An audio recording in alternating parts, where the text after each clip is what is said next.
பக்திகளம் நேயர்கள் அனைவருக்கும் வணக்கம். இன்னைக்கு ஒரு அருமையான காணொலிங்க. சயின்ஸ் எப்படிலாம் ஆஸ்ட்ராலஜியோட ரிலேட் ஆகுது அப்படின்னு நம்ம நிறைய வீடியோ பார்த்துக்கிட்டு இருக்கிறோம். அந்த வகையில் இன்றைக்கும் அது சார்ந்திருக்கக்கூடிய ஒரு வீடியோ தான்.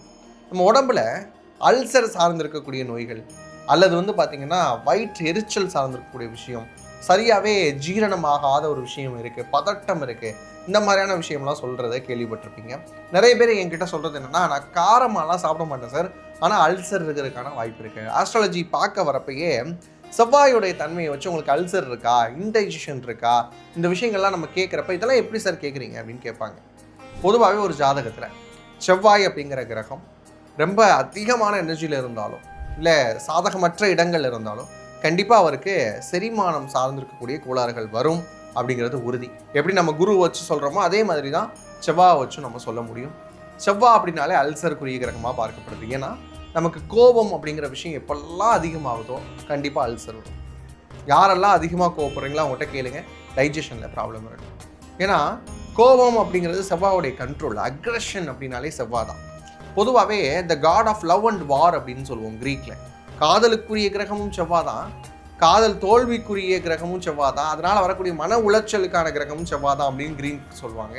அந்த கிரீக்கோட இன்னொரு மித்தாலஜி வீரம், கோபம், இது ரெண்டுக்கும் செவ்வாய் தான். அப்படி பார்க்குறப்ப உங்களுக்கு அதிகமாக கோபம் வருதுன்னா உடலில் அதிகமாக உஷ்ணம் இருக்குன்னு அர்த்தம், பித்தம் அதிகமாக இருக்குது அப்படின்னு அர்த்தம், பித்தம் தலைக்கேறிடுச்சு அப்படின்னு அர்த்தம். இப்போ அந்த உஷ்ணம் ஜாஸ்தியாக இருக்கிறதுக்கு காரணம் பார்த்தீங்கன்னா செவ்வாய். சூரியனையும் சொல்லுவாங்க, ஆனால் இங்கே நம்ம செவ்வாவை தான் கன்சிடர் பண்ணுறோம். ஏன்னா செவ்வாய் என்ன பண்ணுவார் அப்படின்னா, ஜீரண மண்டலம் இருக்கு இல்லையா, இது நீங்கள் அதிகமாக கோவப்பட அதில் ஒரு மெல்லிய லேயர் ஒன்றும் ஃபார்ம் ஆகுது. Like acidic layer.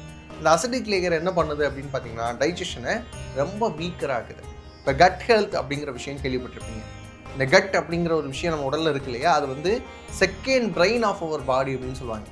நீங்கள் சோகமாக இருந்தீங்கன்னா கட் ஹெல்த் பாதிக்கப்படும். நீங்கள் கவலையாக இருக்கீங்களா, கட் ஹெல்த் பாதிக்கும். நீங்கள் அழுகிறீங்களா, கண்டிப்பாக கட் ஹெல்த் பாதிக்கும். பதட்டப்படுறீங்களா, கட் ஹெல்த் பாதிக்கும். நீங்கள் யோசிச்சு பாருங்கள், நிறைய நாள் நீங்கள் சோகமாக இருக்கக்கூடிய நாட்களில் உங்களுக்கு வயிறு சார்ந்த பிரச்சனை வரும்.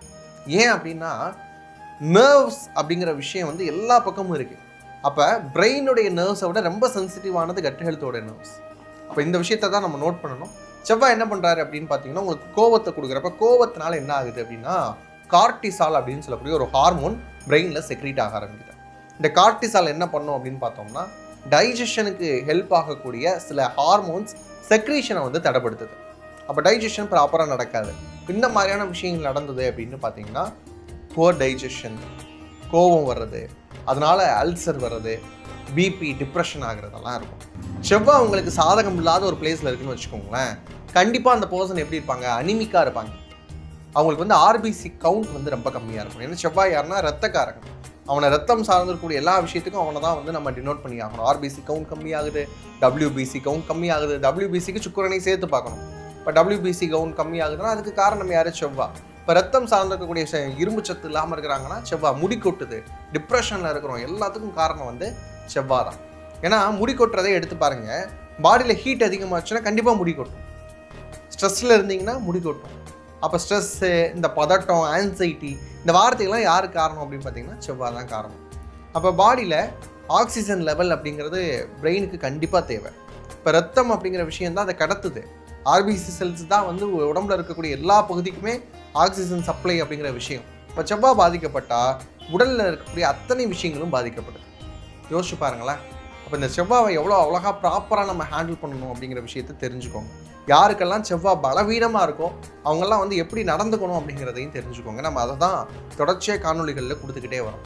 அந்த வகையில் பார்க்குறப்ப டைஜஷன் இம்ப்ரூவ் ஆகணும்னா இல்லை செவ்வாயை பலப்படுத்தணும் அப்படின்னா நமக்கு கண்டிப்பாக ஒரு சில விஷயங்களை ஃபாலோ பண்ணி ஆகணும். அதையுமே நான் கொடுக்குறேன். ஃபஸ்ட்டு விஷயம் என்ன பண்ணணும் அப்படின்னு பார்த்தீங்கன்னா, காப்பர் செம்பு பயன்படுத்துங்க.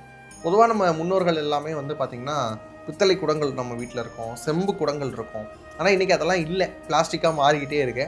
இந்த செம்பு அப்படிங்கிற விஷயம் கண்டிப்பாக என்ன பண்ணும் அப்படின்னா நமக்கு அசிடிட்டி அப்படிங்கிற விஷயத்தை கண்டிப்பாக குறைக்கும். இது கிளினிக்கலி ப்ரூவன் அப்படிங்கிற மாதிரி மெடிக்கல் டேர்ம்ஸ்லேயும் இதை கரெக்டாக சொல்கிறாங்க. செம்பில் கொஞ்சம் தண்ணி எடுத்து வச்சு, அதுவும் காப்பர் செம்பில் தண்ணி எடுத்து வச்சு அடுத்த நாள் காலையில் எந்திரிச்சுன்னே அதில் குடிச்சிங்க அப்படின்னா செவ்வாயினுடைய ஆதிக்கம் அப்படிங்கிறது, அந்த பலவீனம் அப்படிங்கிறது எல்லாமே சரியாகும். அடுத்து பார்த்திங்கன்னா செவ்வாய்க்கிழமைகளில் காரமான உணவுகளை தவிர்த்துறது. முடிஞ்ச அளவுக்கு குளிர்ச்சியான விஷயங்கள் எடுத்துக்கிறது, தயிர் சாதம் எடுத்துக்கிறது, அகத்திக்கீரை கண்டிப்பாக எடுத்துக்கணும். யாருக்கெல்லாம் செவ்வாய் பலவீனமாக இருக்கோ, பித்தம் இருக்கோ, அவங்களாம் அகத்திக்கீரை எடுத்துக்கோங்க. ஏன்னா அகத்தை சுத்தம் செய்கிறது தான் அகத்திக்கீரை. உள்ளே இருக்கக்கூடிய எல்லா விஷயத்தையும் சுத்தமாக்கிடும். இப்போ அகத்திக்கீரை எடுத்துக்கிறது, இந்த விஷயம் எல்லாம் செவ்வாயினுடைய பலவீனம் இருக்கிறவங்க எடுத்துக்கணும். அது மாதிரி ரத்த சோகையெல்லாம் வருது இல்லையா, அனிமிக்காக இருக்கிறாங்க இல்லையா, அவங்களாம் டேட்ஸு, அதுக்கப்புறம் வந்து பார்த்திங்கன்னா நட்ஸு, சீட்ஸு, இந்த மாதிரியான விஷயங்கள்லாம் எடுத்துக்கோங்க. இதெல்லாம் வந்து செவ்வாயினுடைய அந்த ஆதிக்கத்தை கண்டிப்பாக குறைக்கும். அதுக்கப்புறம் ஸ்ட்ரெஸ் ஆகாதீங்க. பொதுவாகவே உடல் சூடு அப்படிங்கிறதுனால தான் ஸ்ட்ரெஸ் ஆகுது. அப்போல்லாம் வந்து பார்த்திங்கன்னா எண்ணெய் குளியல் அப்படிங்கிறது கண்டிப்பாக இருந்தது. ஆனால் நம்ம பண்ணுறதே கிடையாது. ஆண்களாக இருந்தீங்க அப்படின்னு சொன்னால் சனிக்கிழமைகள் தோறும் சனி நீராடு அப்படின்னு சொல்கிற மாதிரி எண்ணெய் குளியல் அப்படிங்கிறது பண்ணணும். ஏன்னா சனி அப்படின்னாலே எண்ணெய். யாரெல்லாம் எண்ணெய் குளியல் வந்து பண்ணுறீங்க அப்படின்னு சொன்னீங்களோ அவங்களுக்குலாம் செல்வ வளம் அப்படிங்கிறது கண்டிப்பாக இருக்கும். இப்போ அந்த விஷயம் இதோட ரிலேட் ஆகுது. உடலில் சூடு இல்லாமல் இருக்கணும் அப்படின்னு சொன்னால் கண்டிப்பாக எண்ணெய் குளியல் அப்படிங்கிறத பயன்படுத்த ஆரம்பிங்க. பெண்களாக இருந்தீங்கன்னு சொன்னால் செவ்வாய்க்கிழமைகளில் நீராடுறது. ஆண்கள் வந்து புதன் சனி நீராடலாம். ஆனால் சனி நீராடுதல் அப்படிங்கிறது இன்னும் சிறப்பான விஷயம். அது மாதிரி எண்ணெய்க்கெலாம் எண்ணெய் தேய்ச்சி குளிக்கக்கூடாது அப்படின்னு பார்த்தீங்கன்னா, நீங்கள் பிறந்திருக்கக்கூடிய தேதியில், பிறந்திருக்கக்கூடிய கிழமைகளில் கண்டிப்பாக எண்ணெய் தேய்த்து குளித்தல் அப்படிங்கிற விஷயம் கூடாது. ஒரு சிலர் வந்து சனிக்கிழமை பிறந்திருப்பீங்க, அவங்க வந்து புதன்கிழமையை பயன்படுத்திக்கோங்க. ஆண்களாக இருந்தீங்கன்னா புதன்கிழமையில் பிறந்திருந்தீங்கன்னா சனிக்கிழமைகளில் பயன்படுத்திக்கோங்க. ஞாயிற்றுக்கிழமை ஒரு சில பேர் வந்து அன்றைக்கி தான் லீவ் இருக்குது அப்படின்னு சொல்லிட்டு என்ன பண்ணுவாங்க அப்படின்னா எண்ணெய் தேய்ச்சி குளிப்பாங்க. அந்த விஷயம்லாம் செய்யவே கூடாது. ஞாயிறு அப்படின்னு சொன்னாலே சூரியனுடைய ஆற்றல் பயங்கரமாக இருக்கும். அன்றைக்கி சனியோடைய தொடர்பு அப்படின்னு சொல்லக்கூடிய எண்ணெயை வந்து கொண்டே போகாதீங்க. இந்த விஷயத்த ஃபாலோ பண்ணுங்க. அடுத்து வந்து பார்த்திங்கன்னா அந்த அல்சர், பதட்டம், இந்த மாதிரியான விஷயங்கள்லேருந்து வரதுக்கு மூச்சு பயிற்சியுமே உண்டு. இந்த மூச்சு பயிற்சியில் 2 விஷயம் நீங்கள் தெரிஞ்சுக்க போகிறீங்க. ஒன்று கட் ஹெல்த்தை இம்ப்ரூவ் பண்ணுறதுக்கு, இன்னொன்று வந்து செவ்வாயினுடைய ஆதிக்கத்தை குறைச்சி அது மூலமாக உங்களுடைய டைஜஷனை இம்ப்ரூவ் பண்ணுறது. ஃபஸ்ட்டு விஷயம் என்ன அப்படின்னு பார்த்தீங்கன்னா, நாக்கு இருக்கு இல்லையா, இந்த நாக்கை நல்லா சுழற்றி, உள்ள அழகாக சுழற்றி என்ன பண்ணணும் அப்படின்னு பார்த்தீங்கன்னா, வாய் வழியாக மூச்சை இழுத்து அதுக்கப்புறம் நல்ல டீப் எக்ஸ்ஹேல் வந்து நாசி மூலமாக கொடுக்குறது. இது வந்து ஃபஸ்ட்டு டெக்னிக். ரெண்டாவது விஷயம், கட் ஹெல்த்தை இம்ப்ரூவ் பண்ணணும்னா நாசி வழியாகவே என்ன பண்ணணும் அப்படின்னா, அதாவது மூக்கு வழியாக இன்ஹேல் அப்படிங்கிற விஷயத்தை ஒரு 6 நொடிகள் பண்ணுங்கள்.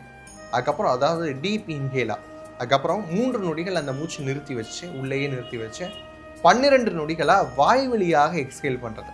அந்த விஷயங்கள்லாம் ஃபாலோ பண்ணுங்க அப்படின்னு சொன்னால் கட் ஹெல்த்தினுடைய இம்பார்ட்டன்ஸும் கட் ஹெல்த் நல்லாவே இம்ப்ரூவ் ஆகும். இதெல்லாம் ஃபாலோ பண்ணிவிட்டு யாருக்காவது அல்சர் இருந்தது, கட் ஹெல்த் பாதிக்குது, ஐபிஎஸ் இருக்குது, அதுக்கப்புறம் சாப்பிட்டோன்னே வந்து நான் வந்து மோஷன் போகணுங்கிற மாதிரியான உணர்வு இருக்குது, அதுக்கப்புறம் நான் ரொம்ப பதட்டப்படுறேன், கட் ஹெல்த் இம்ப்ரூவ் ஆகாமல் இருக்குது, இந்த மாதிரிலாம் இருக்கிறவங்க கண்டிப்பாக இந்த டெக்னிக்கை ஃபாலோ பண்ணுங்கள். இதே மாதிரியான இன்னும் இன்ட்ரெஸ்டிங்கான வீடியோஸ் பார்க்கணும் அப்படின்னு சொன்னால் நம்ம சேனலை சப்ஸ்கிரைப் பண்ணிக்கோங்க, ஃப்ரெண்ட்ஸ்க்கு ஷேர் பண்ணுங்கள். அது மட்டும் இல்லாமல் கமெண்ட் பாக்ஸில் உங்களுடைய கருத்துக்கள் என்ன அப்படிங்கிறத கமெண்ட் பண்ணுங்கள். ஏன்னா டீப்பான ரிசர்ச் மூலமாக தான் இந்த மாதிரியான வீடியோஸ் எல்லாமே கொடுக்குறோம். உங்களுடைய கமெண்ட்ஸ் அதை இன்னும் கொஞ்சம் எங்களுக்கு என்ஹான்ஸ் பண்ணி கொடுக்கும் அப்படிங்கிறதுல கண்டிப்பாக நம்பிக்கை உண்டு. இதே மாதிரியாக இன்னும் நிறைய காணொலிகளை உங்களோட பகிர்ந்து கொள்வதற்கு நான் ரொம்பவுமே ஆர்வமாக இருக்கிறேன்.